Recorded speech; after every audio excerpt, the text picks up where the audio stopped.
All right, hello everyone, and thank you for tuning in once again to the Black Box Podcast, BBOR, Black Box Online Radio, coming to you from West Virginia. The BBC correspondent, journalist, and commentator Andrew Neil was giving a sort of lecture in Australia. Perhaps it was more of a speech than just a lecture, and it's on YouTube, it's about an hour long, and he was talking about Bernie Sanders, and Jeremy Corbyn as well, of course, coming from the UK as he does, as well as any other politician that is following that sort of type of dynamic, not only galvanizing a bunch of support from the youth, but also the message of progressivism and how does it come to be. And I wanted to pay attention to a very specific comment that was made during his speech slash presentation slash lecture, if you will, whatever you'd like to call it. And the first way to introduce it is, it's such a sad world that the comments that people make always strike us more than, say, for example, the thesis statement of whatever presentation a person is giving. It's always the comments that are on the side that really just get you turning. They either get the gears in your head moving about, or maybe they would just kind of get some people enraged. But no, he didn't say anything that really enraged me. But it's just a very interesting sort of something to kind of mull over for a while. And that particular comment was, people are graduating college and they're looking at their situation versus their parents' situation. They're looking at the fact that it's going to be more difficult for a college graduate in America, in the United Kingdom, and in Australia to purchase a house than it was for their parents. Not only that, but also something about student loan debt. I mean, that is one of the things in America that is kind of out of control. I can't speak too much about Australia and the United Kingdom and Canada and other nations, but in America, I mean, who on earth has not heard all of those specifics and dealt with those things firsthand? It's out of control. And they're looking at these things. It's difficult to buy a house. You're going to be in debt for years. And they're frustrated. And the reason why Bernie Sanders has so much support is because people are frustrated with their current situation. And Bernie Sanders kind of provided a certain sense of economic populism. And that's not the word that Andrew Neil used. I'm just kind of interpreting his idea. It's like that's what the motivation behind the massive amount of Bernie Sanders supporters that we've had since 2015 has mostly been frustration. And it's like, you really have to wonder, is that really what's driving people? A lot of times people kind of use things like frustration and anger when they're trying to talk about the right wing, but this was talking about it with the left, where it's just like they are frustrated with the societies that we have, and they're just saying that, hey, this system sucks. And one of the reasons why people are so critical of the Bernie camp is just that they are saying that it's just a bunch of promises. It's just a bunch of far out promises that are going to be like, oh, we're going to forgive student loan debt and you're going to have free healthcare and they're going to be free education. And now it's going to be free food. Schools are going to have lunches and dinners and breakfast 12 months a year, including the summertime. And it's just like they're just piling on more and more promises. Well, first thing we need to say about all of this is that statement correct? Is the driving force behind the Bernie campaign, as well as just the kind of global sort of progressivism in general, is that just frustration with the current world? I would say that progressivism definitely runs in a variety of shades. I mean, not all progressives are going to be in line with Bernie Sanders, especially once you start to examine kind of the independent progressives, the progressive libertarians. They would be quite opposed to many of the things that Bernie would be talking about. But are Bernie supporters and Jeremy Corbyn supporters, are they like people who are kind of tied to frustration? I would say, on the one hand, yes, there's probably hitting the nail right on the head. There's probably an enormous amount of frustration associated with. Frustration could be a major driving factor as to why they are holding some of the political viewpoints that they do. On the other hand, it's also some of these social issues that are not necessarily connected to economics and financial data, not only things like purchasing a house. I mean, Bernie Sanders does so many more things about talking about not only buying a house or student loan debt, as well as the people who support him, are heavily connected to a wide variety of social issues, such as the not only let's say LGBTQ things across the board. I was about to say gay marriage, but the gay marriage debate in America has really evolved into something completely different. It's like now they're just kind of it's more about like transgender rights and non-binary gender and just like it's kind of at a different level right now. But one of the things though that I would really like to focus in on with this is just that it's the left and right dynamic is something that I haven't talked a lot about on this channel because I don't want to. We mentioned William Cooper recently, and I mean, a lot of people don't think of that name when they really are thinking about political theory. But he made an interesting comment in his documentary, The Hour of Our Time, which was made after his death, but it's made about him. And he said that as soon as you get left or right, as soon as you start labeling yourself as being part of the left and part of the right, then you have chosen an agenda for yourself. You have an agenda. If you're going to be part of the left or the right, you have an agenda. And you're not only about getting the truth out there, and you're also, if you're going to be looking at our politicians, you're not only trying to put forward a set of ideas that you want to put into action. There's some other form of agenda going on. Somebody was even posting on Facebook that the left and the right are at war. And this is just an ordinary guy, like on someone that you would see on your friends list or something. It could have been your friend, it could have been your family member, just some ordinary guy that you see on your Facebook list saying, the left and the right are at war. Is that really the case? Or are these political fictions that have been created to keep humanity divided? Oh, the masses just cannot be unified. I think we're always going to have differences. We're always going to have conflicts. We're always going to have problems that need to be solved. But the left and right dynamic is a political fiction. It is something that is used to keep people under control. It is used by the people in power.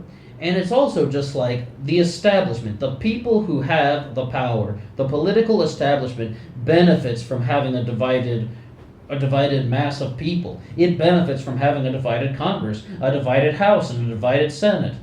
Because then the existing powerful entities and the existing financially mega rich entities can slip through the existing loopholes. And it is easier to predict the political climate when it's divided, when it's at a standstill, when it's in gridlock. It is easier to anticipate what's going to happen if there aren't a bunch of new changes going on all across the board. That's not rocket science. That's just kind of an observational statement. If there aren't all these changes happening all the time and this group is trying to pull it into this way and this other group is trying to pull it that way and you have 10 other groups trying to pull it in 10 different directions, there will be fewer changes and it will be an easier political climate and economic climate for the rich and powerful to anticipate. People who are dealing with billions of dollars, and now in the 21st century they're dealing with hundreds of billions of dollars in transactions, as well as people increasing their net worth into the triple digits of the billions. It's easier for them to anticipate the world when the masses are divided and they get stuck in gridlock, standstills, and stalemates, and the constant left versus right dynamic keep the people divided so they can't unify and actually make some change that would overthrow the political establishment and actually have a voice of the people coming together from a unified platform. It's kind of just a perspective. I do concede that. But at the same time, you really have to notice that is something that is lacking from our political discussions on cable news. I don't watch any CNN and MSNBC and Fox News anymore. I used to be all about that stuff back when I was 23. I thought it was entertaining, and somebody even made the comment once that he tuned into CNN because he enjoyed debate. Yeah, okay, I do. If I catch a clip of CNN or sometimes, unless they start shouting all over each other, yeah, sometimes I do enjoy the debate too. But in reality, it's like I try to avoid all that stuff because it's superficial discussions that do not get to the heart of the issue. And they'll take somebody like Bernie Sanders and it's labels and name calling, far left, socialist, I mean, Bernie has been very clear that he is a democratic socialist and he is not necessarily the same as the other socialists out there, but you really have to wonder about that. He could have presented himself in a different way. Bernie could have called himself a guy who wants a free market with a higher safety net. Why didn't he say that? Why didn't he present himself that way? Is my personal suspicion, and I have nothing to go off on this other than just that, a personal suspicion, that Bernie Sanders intentionally called himself a democratic socialist because he knew it would make waves, the ripple effect. He knew that people would start talking about him, and somebody even mentioned him to me back when I was in high school. We're sitting at the lunch table in the cafeteria, and the guy sitting across from me says, "You know that there's a socialist in the United States Senate?" And I'm like, "What are you talking about?" He's like, "Well, yeah, no, he's like from Vermont or something, but yeah, like he's like a Democrat and he calls himself a socialist." And now, of course, we know that Bernie Sanders is an independent who caucuses with the Democrats. The other independent in the Senate, of course, is Angus King from Maine. Two independents in the Senate, the rest are Republicans and Democrats. But you have to really note that even that time, that's what Bernie Sanders wanted. He wanted his name to spread like that, and he wanted just the message to be spread like that. He wanted everything to just carry on out in that ripple effect, cause a little bit of a ruckus, make a splash. Roger Stone, of all people, said it: if you are not outrageous, you will not get noticed. But Roger Stone is, of course, on the right, or he identifies as a conservative libertarian, if I'm going to be as precise as I can. Bernie Sanders would be in a different direction. But at the same time, it's like, that's just what they want to call themselves. And that's also what the mainstream media wants to call themselves. And it's so difficult to try and escape that type of left and right dynamic. It's so difficult to just be like, hey, everybody, there's only one humanity, there's only one people, there's only one us, there's only one earth, there's only one universe, there is only one freaking everything. And you just want to shout it from the rooftops, but then everybody just looks at you like, so what? It is not an attractive statement to make, just that humanity can unify together and we can just be one amazing people. So many people are just going to hear that and they're just going to be like, no, we need to vilify the left or vilify the right. The Bernie Sanders and the Bernie bros and the Bernie or bus supporters, they are bad. And the other side is just like, anyone who supports Donald Trump is bad. And we just have this constant left versus right dynamic that is going to be continuing on and on and on. If you even read back some of the stuff back in the 1700s, you're going to see that it's still there. All of the things, the big government, small government debate. Alexander Hamilton was all about, the National Bank of the United States, the bus, as well as, dealing with his kind of people who were opposed to him, like Aaron Burr, as well as Thomas Jefferson, who was much more for things in a different perspective. But then you even had that stuff, John C. Calhoun and Henry Clay, and doing the stuff decades later in the mid-1800s. But it was just amazing to me to see that back to the 1700s, we had the same thing going on, except they called it kind of the strict interpretations of the Constitution and the loose interpretations of the Constitution. All of those things are still going on.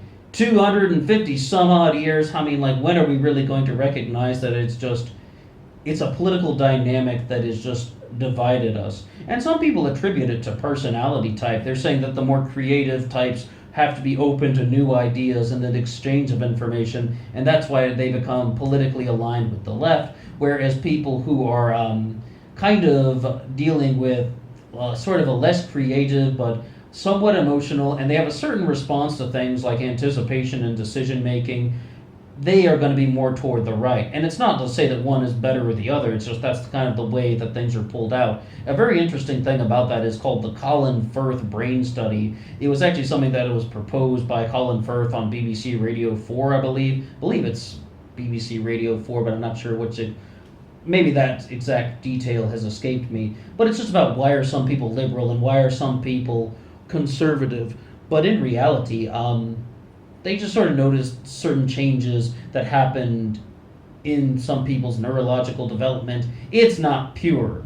It is not pure. I don't think we'll ever be able to just break it down that easily. Oh, some people support Donald Trump and call themselves conservative because of this. Some people support Bernie Sanders and call themselves liberal because of that. I don't think we'll ever be able to just sort of identify it into even 5 sentences. I think they're just going to be way more things than that. But what I can say is a lot of people do not want to give it up. They do not want to give up the left right dynamic. They don't want to admit that perhaps humanity would be better off if we just respected other people, no matter who they were.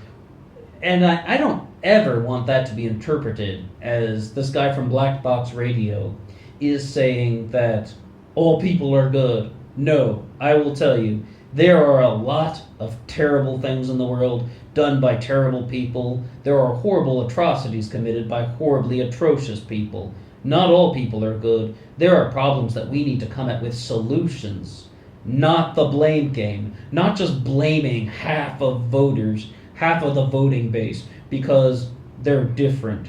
And that goes both ways. That's the type of anti-partisan message that is just so difficult to present to the world. It's so difficult to even have someone hear your voice on that one, because they're just like, no, left good, right bad. Or the other side's gonna be like, no, right good, left bad. I really began to notice that, though, back when I was in my mid-20s. I guess you would probably say at the time after I stopped watching CNN and MSNBC and cable news, and it was because of a variety of reasons, but I just sort of began to notice the people that get really successful as commentators, the people that get really famous in that line of work, they aren't saying that we're right and the other side is wrong. No, they aren't saying that. What they're saying is, we are right because the other side is wrong. And there's an enormous difference in that, because it's not about being positive and optimistic and saying that we have a good plan that we need to put into action. No, it's saying that all of those things, except what's the first one? The other side is holding us back. Maybe we have ideas, maybe we have a plan we want to do, but the other side is holding us back. Whether it's the left versus the right, or any sort of blank versus blank mentality that you would like to put in there. The Republicans versus the Democrats, the leftists versus the right-wingers, the liberals and the conservatives, the big government, small government, the loose interpretations, the strict interpretations. It's the other side that is holding us back. We can't do anything first because of all these other people, this other half that is holding us back. We are right because the other side is wrong.